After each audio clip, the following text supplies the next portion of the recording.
Et si les déchets avaient une vie après la mort? Les étudiants du lycée agricole en sont persuadés. Il leur faut maintenant convaincre.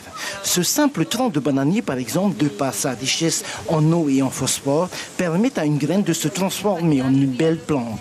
On a décidé cette année d'inviter les petites écoles, donc celles de Akapa et celles de Tepiva, et surtout des vallées, qui vont leur permettre aussi de voir ce qui se fait ici, de voir comment on réutilise, on recycle les déchets, et qui permet de réduire du coup pour les faire dans les vallées.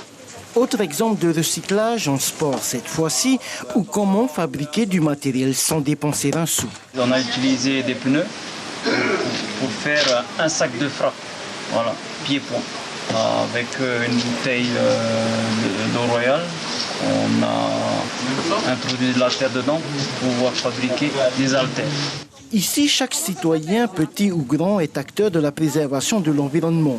Les éco-gestes, c'est facile, il suffit de les voir une fois pour les retenir. J'ai vu qu'on pouvait transformer des déchets les donner une autre vie. Comme si je prends des pneus, je peux les transformer en sacs de boxe. Qu'il ne faut pas polluer la nature, qu'il faut recycler nos déchets, sinon il y aurait des conséquences dans l'océan, comme les animaux marins. Ils mangent tous nos déchets qu'on jette dans la mer. Les activités manuelles et artistiques ont elles aussi leur atelier.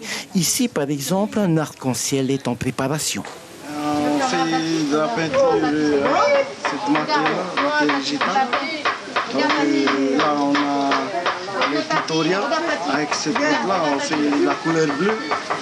Là, on a le roucou. Cette couleur, ça donne du rouge. Un atelier aux allures d'imprimerie, pas besoin de la presse de Gutenberg, une simple pierre suffit. Je le mets dans un tissu blanc et après je le recouvre. Une fois que la feuille elle est recouverte, vous prenez un petit caillou, une petite pierre et vous commencez à tapoter sur les bordures de la feuille ou de la fleur.